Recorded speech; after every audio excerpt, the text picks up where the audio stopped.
Every week, Hillsdale College President Larry P. Arnn joins Hugh Hewitt to discuss great books, great men, and great ideas. This is the Hillsdale Dialogues, part of the Hillsdale College Podcast Network. More episodes at podcast.hillsdale.edu or wherever you find your audio.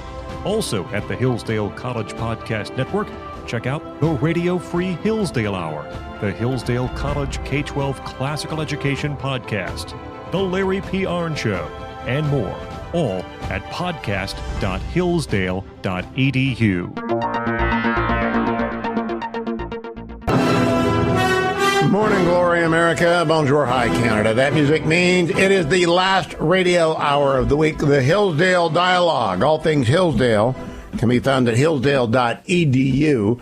All the Hillsdale Dialogues, approaching 900, can be found at Hugh, H-U-G-H-F-O-R, Hillsdale.com, Hugh for Hillsdale.com. And Dr. Larry Arnn, president of Hillsdale College, rejoins me. Good morning, Dr. Arnn. I hope you are not snowed in the way that your old home in Claremont, California is underwater this week. I mean, they got more water this week in Claremont than they did during the entire time you lived there. That's right. Well, move to Michigan. The weather's good. Actually, I'm not going to believe that. It's sunny and 38. That's pretty good. I have been invited to the campus in April for the first time, not non-winter invitation ever, to come and help with the school choice initiative, and I'm glad to do that. I'm looking forward to seeing it. Does anything blossom in Michigan before June or July? Oh yeah, but you poor Californians, you don't get the seasons, right? So the truth is, by May the 1st, commencement's the end of the first week in May, the leaves on the trees are all back, and we get flowers in March. So yeah. I will be reporting on that. I will be inspecting the details and telling people that in April when I go back to Hillsdale. Now, Dr. Arnn, first thing we got to do today, it's our current events week. Next week, we're going to go back and get Turkey into World War I. But before we explain all that, you want to preview that first, by the way. Why did Turkey go with the Germans? It was a hard call for them, right? They don't like the Russians. They've got a lot of problems with them. They got a lot of problems with the Greeks. The Balkans are a mess. And so the way things were lining up, and they had a lot of trouble deciding what to do. And the way things were lining up, they went with the Germans, and that was stupid. But it cost them their empire, which was kind of gone anyway. And so it was, when the world starts falling apart, by the way, like the British, Churchill writes of this, the British were mystified by the Turks. And part of the reason for that was the Turks were mystified by the Turks. What were they going to do? Yes. And they went German. And, they went German at the last minute, in the last months before the war. And they thought the Germans were going to beat the Russians, which they did. They thought that there was going to be a revolution in Russia, which there was, but along the way, Russia under the Tsar fought amazingly well and aggressively, especially in the year 1914. It made a difference in the war.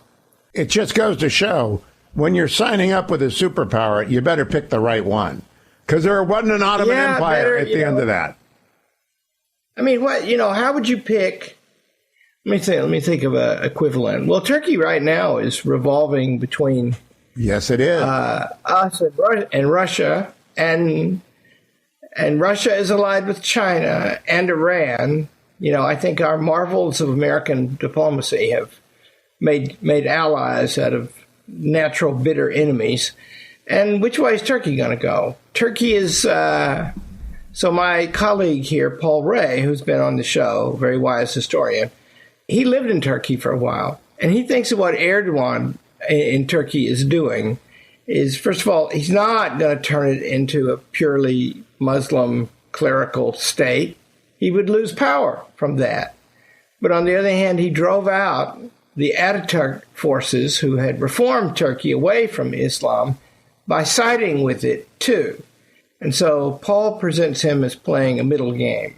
And riding the tiger.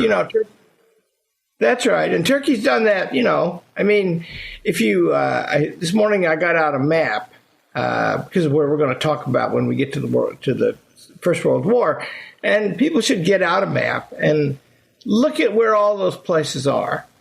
Because we're going to actually use pictures next week when we talk about Turkey's decision so that people can see how small the Dardanelles are, the narrowness of the entry into the Black Sea. But that's all next week. That was a tease. Dr. Arnn, the border bill, over which we can now pronounce last rites, was released on Sunday night and was dead by Monday afternoon. Why?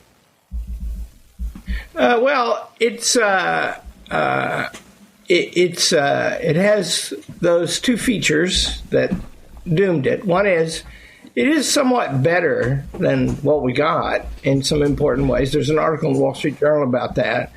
On the other hand, it doesn't do what one should do, right? Because, first of all, it anticipates continuing illegal immigration. And, in normal countries, if you want to go to Turkey today, I did it last summer, you've got to get a visa. And, yes. You apply to the embassy and you get a visa. And if you want to immigrate, you've got to go through a process, right? So my own view, I've had the wild idea lately that Tom Cotton, your friend and mine, he's brooded about for Secretary of Defense, pray that happens. But another great thing would be he had the best, with some others, the best immigration bill in recent history in America. And that bill would call for a robust security of the border and also very wide legal immigration. And this very wide legal immigration would be what we call a point system, and that is you and I couldn't get in, we're too old. You have to have a work history, a clean criminal record, speak the language. Skills would help. Skills would help a lot. Yeah, that's it. In other words, productive people, and we should let tons of them in. And but this way, I mean, first of all, the cartels are very influential in this. And the last time I checked, those are not well-meaning people. And but you're not really brooding Senator Cotton to go to DHS hell. He could be the Attorney General, the SecDef. He could. Well, I think he should be the vice presidential nominee. But if you send him to DHS hell, I thought he was your friend. Well, that's it. I did put this idea to him the other night at dinner, and he thought I was crazy. But what if you, let's say Trump is elected. Trump is imaginative, right? What if you made that into a real job with real border security and with a reform of immigration? We could, in other words, to solve the problem, what you need to do is just two simple things. You need a sensible immigration policy that lets a lot of people into America. We're not a densely populated country. We need workers. We have the most successful immigration policy in history, in the world history, right? Lots of people came. The first immigration law in America was along about 1900. And what it said was, when you landed, the ship's captain had to present a manifest of the names of the people on the ship. They could come, but we're going to write down their names, I guess. Before that, just sail up in a ship and get off. But then what was the situation? Ben Franklin said, you better come and work because you're not going to be able to eat if you don't. And in that first immigration bill, they required somebody come and meet you. Someone had to come and meet you. After you got out of quarantine and you weren't sick, somebody had to show up and say, yeah, I know that person. They're my cousin or something. Some American had to meet you. Yeah, I don't know if that was in the first one or not. That came early. But I knew, you and I both knew a great man named Henry Salvator who immigrated to America from Italy when he was an infant. And he's a model, right? He was on the team that invented the way we explore for oil today. And he was a very smart young man who went to where would he go? Well, he worked at Bell Labs, and he was getting a degree in physics, and he saw an advertisement for go to Oklahoma and look for oil. And Oklahoma was, the Wild West. And he just thought that was an adventure. I didn't know that. And he went out there. I was Henry's lawyer on one matter, which I'll tell you about after the break. You'll find it amusing. Don't go anywhere, America. Dr. Larry Arnn, president of Hillsdale College. You can find out all about him at hillsdale.edu. You can get an application to go to Hillsdale at hillsdale.edu. You can watch their video courses. You can get Imprimis sent to you, snail mail. 7 million people a month get that. And that's free. And you can get every Hillsdale Dialogue, everything you've ever needed, at hughforhillsdale.com. Stay tuned. Hey, it's Scott Bertram, and I've got a challenge for you today. Become a better educated American citizen. And to help you do just that, we at Hillsdale College have our free online courses available for all who wish to learn. Our challenge? Take just one of our courses. There are so many to choose from. You can discover the beauty of the Bible in the Genesis story, study the writings of C.S. Lewis, or explore the true meaning of America in Constitution 101. We have dozens more to choose from, and all these self-paced free courses feature Hillsdale faculty and scholars, many you've heard on this podcast. So visit hillsdale.edu/course, COURSE, and pick one of the more than 30 free Hillsdale courses. I hope you'll accept my challenge. Pick whichever course you like and become a more educated citizen today. Go to hillsdale.edu/course, COURSE. That's hillsdale.edu/course. Welcome back, America. I'm joined by Dr. Larry Arnn, president of Hillsdale College, with whom I have been friends since 1978, when the late Tom Fuentes introduced us. And he mentioned in the last segment a great American who's no longer with us, Dr. Henry Salvator. And I was hired by him, Dr. Arnn, and I'm not going to name the university, because he was a generous man, and he gave a lot of money to a particular university on the condition that it study the Constitution. And when it turned out that they were not doing that, he retained my services.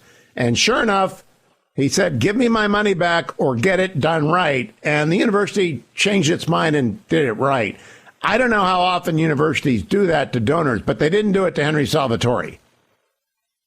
Hugh, that's a good story. And you've just proved to your listeners that you're growing senile, because I was the one who caused Henry Salvator to hire you. Well, I'm not as bad as Joe Biden, who said he met with Mitterrand last year, and Mitterrand's been dead since 1995. So look, it happens. So you were the one. Yeah. He was a very generous man. In the first meeting, in his office on Avenue of the Stars in Century City, I used to go there all the time. And he was the first rich guy I ever met. And he was a wonderful man. And he lived to 94 and was in good form right almost to the end. Anyway, I remember he called me up and he said he wanted me to drive to L.A. And I said, okay, happened to be able to do it. So I drove my 45 miles or whatever it is to Century City. And he told me about this problem. He was heartsick. He was holding a copy of a newspaper from this campus in question.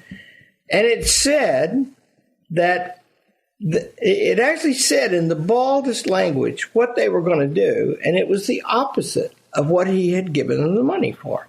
And he was heartsick. And I remember I said to him, I said, Henry, how far do you want to go with this? You want your money back? And he said, I don't. I want him to do the right thing. And I said, let's call Hewitt. And it'll be hard for your listeners to believe this, but it's true that back in the day, you were a very capable man. It wasn't a hard case because Henry Salvator had given them millions of dollars to do one thing: teach the Constitution. Yeah. How hard is that? I mean, you're a college president. Here's my question. If somebody gives you millions of dollars to say, build a building to advance the study of X, are you going to build the building or are you going to do something else with the money? Well, that's good. So the answer is, duh.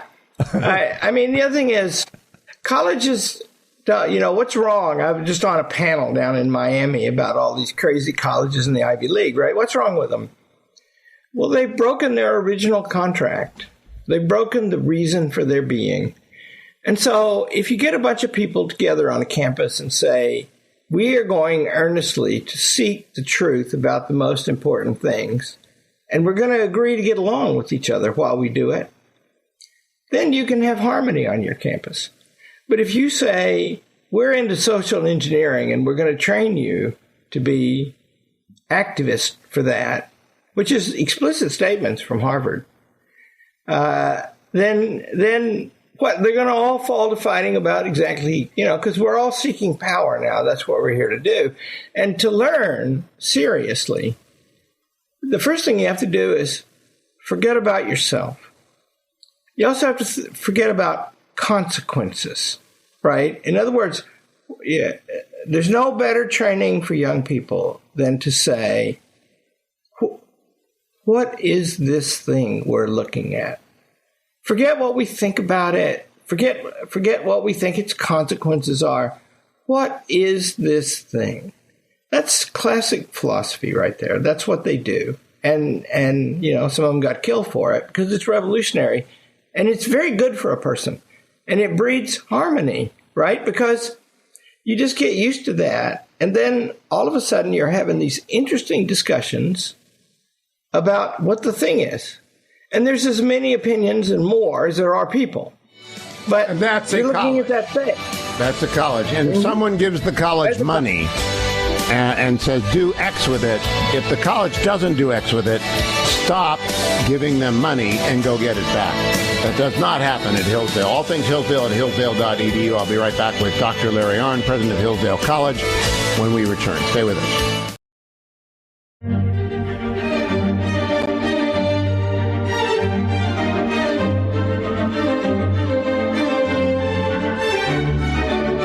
Welcome back, America. It's Hugh Hewitt.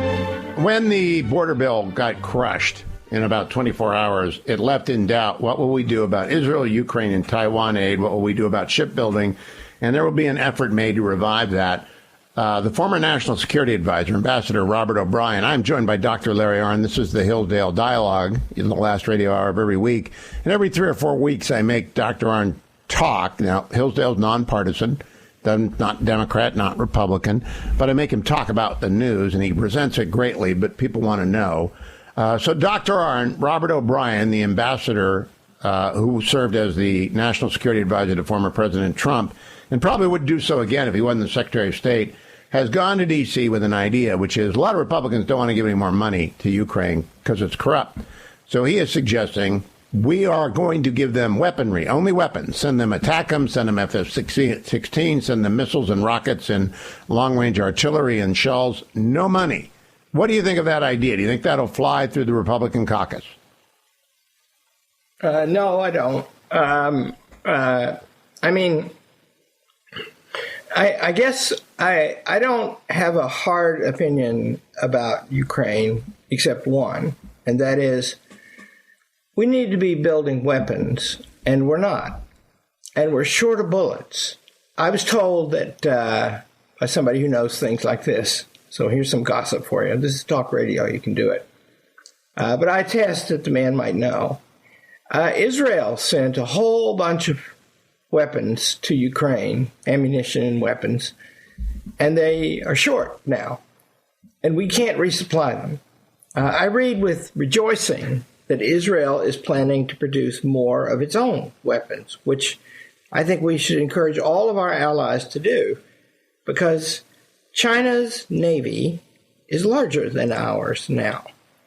And they're building 140 military ships a year, and we have a 10-year budget for 7.5 per year, right? And so we're expending a lot of weapons, and that seems to me dangerous. Oh, and we're going to be overwhelmed, as Admiral Stavridis, no Republican, likes to say, quantity has a quality all its own, and we're just going to be overwhelmed at sea. Dr. Arnn, I want to talk for a moment. You went to India recently, and I recently got interested in Poland. Now, I've only been to Poland once for one day, Gdansk, went to the museum that they have there to the fallen communist regime, and it appropriately degrades that fallen communist regime. But I'm reading Poland by Minchner, and I'm up to 1772 when it gets partitioned for the first time. And as you discovered a great enthusiasm for India, I'm discovering a great enthusiasm for Poles. And the Poles have figured out they've got to build their own weapons. They're doing what you just suggested, because they got a border with Russia. Yeah. And Finland is building a wall on its border with Russia. And this is what NATO allies have to. I don't want to pull out of NATO, but they got to get serious. And Poland is getting serious and showing the way. It's just there aren't many others who are. I read that Poland is buying weapons from South Korea because we can't make them fast enough.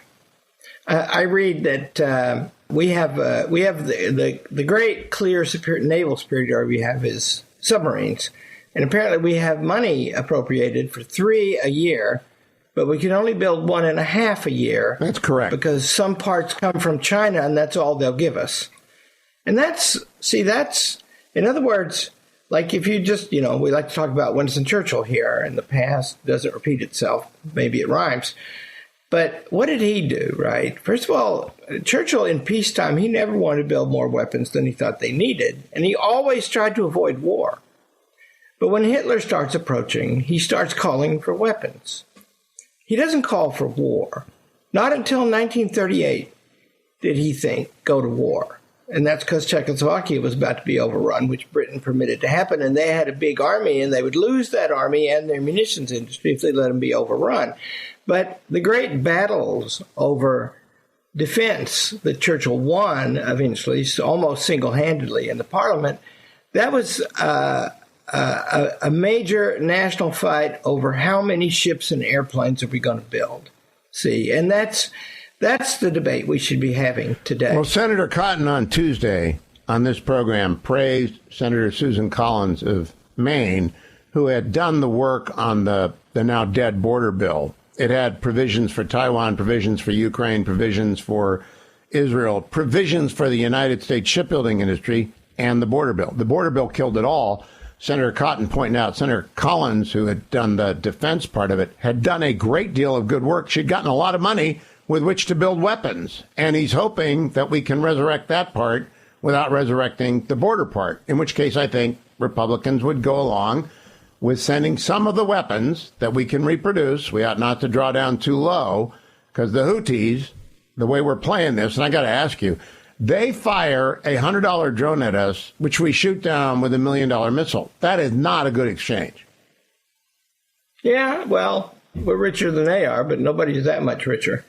And, we need to be urgently thinking about the situation and how to address it, right? In the 90s, we were getting the peace dividend, and we were spending it on every kind of dumb thing. But a debate broke out about asymmetrical warfare because it costs billions and billions and tens of billions, hundreds of billions to build an aircraft carrier. And you might sink one with something that costs $200,000. And so how do you operate in that world, right? And we should be doing our best defense thinking. We're about to get into, maybe in a week or two, I don't know when, maybe the most important chapter Winston Churchill ever wrote about strategy is the chapter called The Deadlock in the West, early in Volume 2 of The World Crisis, and we will read that in detail. But if you think about it, and what he claims is, if you're going to have a free country, you've got to defend yourself, and you've got to defend yourself as cheaply as possible, because you need money to float around in private hands. That's what a free country has. We all get to have a house and make a living and work. And if everything is absorbed by the state, then so you need a strategy as he was protesting in the world crisis that doesn't cost 900,000 British dead in the First World War. And so that we need a strategy like that. And then also we should step back from the world. Go look at a map of the globe. You will see that 85% of the world's people live on Eurasia and Africa, and we live on North America. And with South America, we've got 15%. We are an island off the coast of the great landmass. And that means, and we're not 50% of the world's economy anymore, nor can we be. We were 50% of the world's economy when we were the only ones who had a really big economy.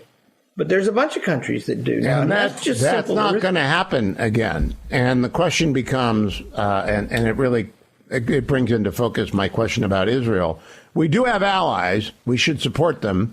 I'm not sure President Biden is fully committed to Israel winning anymore. He was in the beginning. He went over there and he hugged Netanyahu, and now every day it's a walk back. What do you read the Biden administration's strategy on Israel to be, Dr. Larry Arnn? Well, I would read that strategy were there one. I think that they're temporizing about everything, right? And if you could, first of all, you have to have a general view. Second, you have to adapt it to the circumstances all the time. Here's the general view for thinking about Israel. Israel is the only reliable thing in the region, the only thing that elects its government. And that's a major thing, because governments, if they have to get permission to do things to people, they will likely not do the worst things. That's one reason I worry about the fairness and stability of electoral practices in America. That's very fundamental. So in Israel, you've got this innovative country, a long-standing ally, and they defend themselves very well. And they're showing every sign that they want to do a better job than that. Their economy is vibrant, big tech sector now. And so they're an ally, and they are well worth the cost. And the way you judge that is people we elect to run our government have to take care of us first, right? That's why you have nations. And so you wouldn't sacrifice America for Israel. But it's not a matter of that, right? Prudence is involved, right? They work hard to defend themselves. We should help them. And they do not want our troops. They've never wanted our troops. They say it again and again. All they want is our help, and they're fighting bad guys. They're fighting the worst guys. We'll come back and talk about that. But right now, if you are pro-Israel, you ought to be. Dr. Arnn can't say this because Hillsdale.edu is nonpartisan, but I am not. I am a Republican. You ought to be pro-Republican. Hillsdale.edu is where you find everything Hillsdale. Hugh for Hillsdale.com is where you find every former Hillsdale Dialogue. And I'll be right back with Dr. Arnn after this. Stay tuned. Hillsdale College is a small, Christian, classical liberal arts college that operates independently of government funding, and we want you or your son or daughter to apply. At Hillsdale, students grow in heart and mind by studying timeless truths in a supportive community dedicated to the highest things. Hillsdale College costs significantly less than other nationally ranked private liberal arts colleges and receives regular recognition as a best value, and nearly all students receive financial aid. Our robust core curriculum, vibrant student life, and 8-to-1 student-to-faculty ratio make for an education like no other. For more information or to fill out an application, visit hillsdale.edu/info. That's hillsdale.edu/info.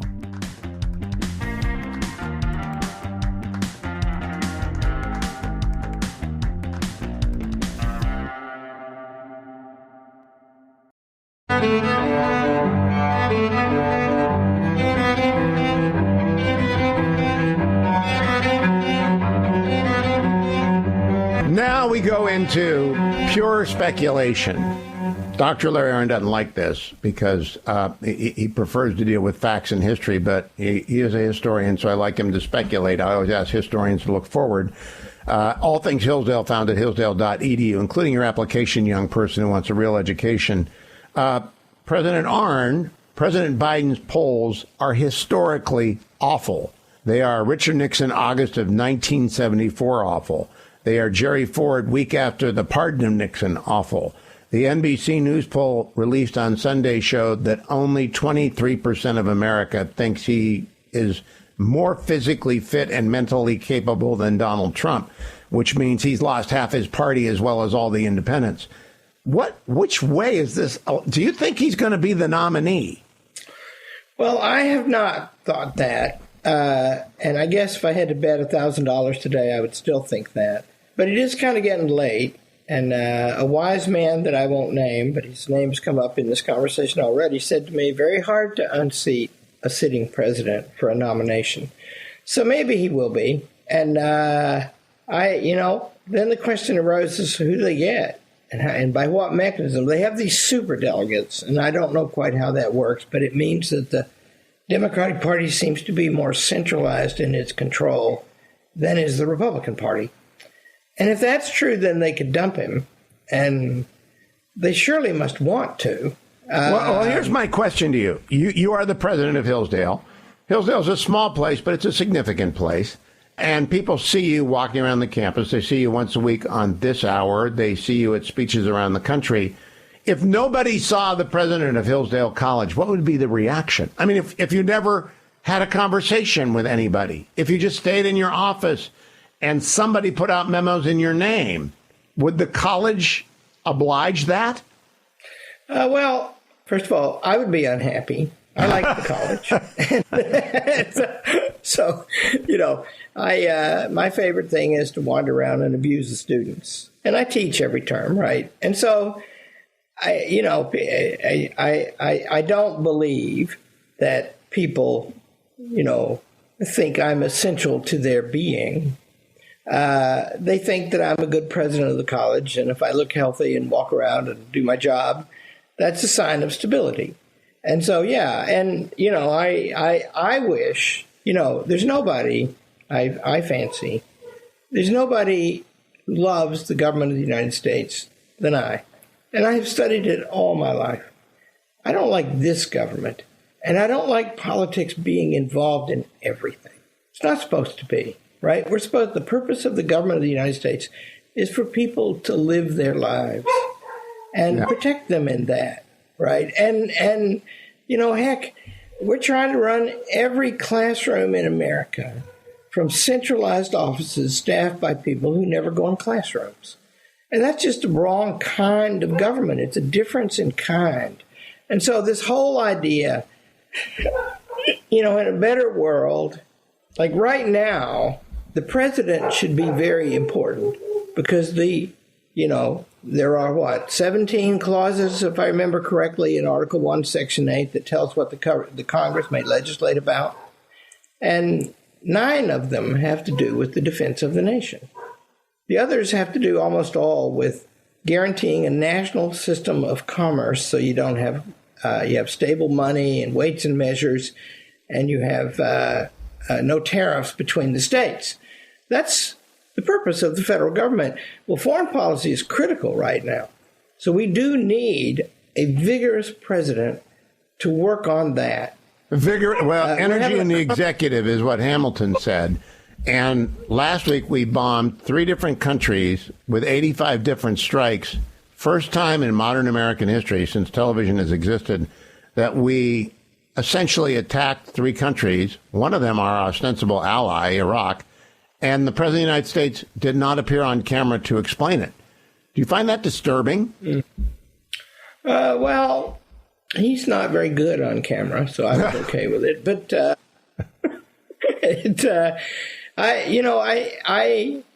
it is important. That's his job. His more than half of his job is the defense of the nation. And we can't defend our own border with Mexico.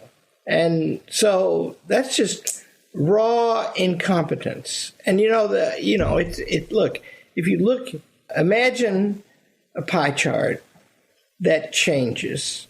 with changes in federal spending and the weight of it. What you had was a big old pie chart with 70% of it national defense, and that's under 10 now. I think it's below 3, right, Dr. Arnn. Below 3% now. 3%. The federal, well, that's the GDP, but yeah, the bigger thing are things that the federal government didn't used to do, and should go back to not doing. That's it for the Hillsdale Dialogue this week. We're going to Turkey next week. We're going to go to the Dardanelles and what Turkey did and why you need to know what Turkey did in 1914. It matters quite a lot. We're back on Churchill next week. Dr. Arnn, thank you. All things Hillsdale at hillsdale.edu. Thanks for listening to the Hillsdale Dialogues, part of the Hillsdale College Podcast Network. More episodes at podcast.hillsdale.edu or wherever you find your audio. For more information about Hillsdale College, head to hillsdale.edu.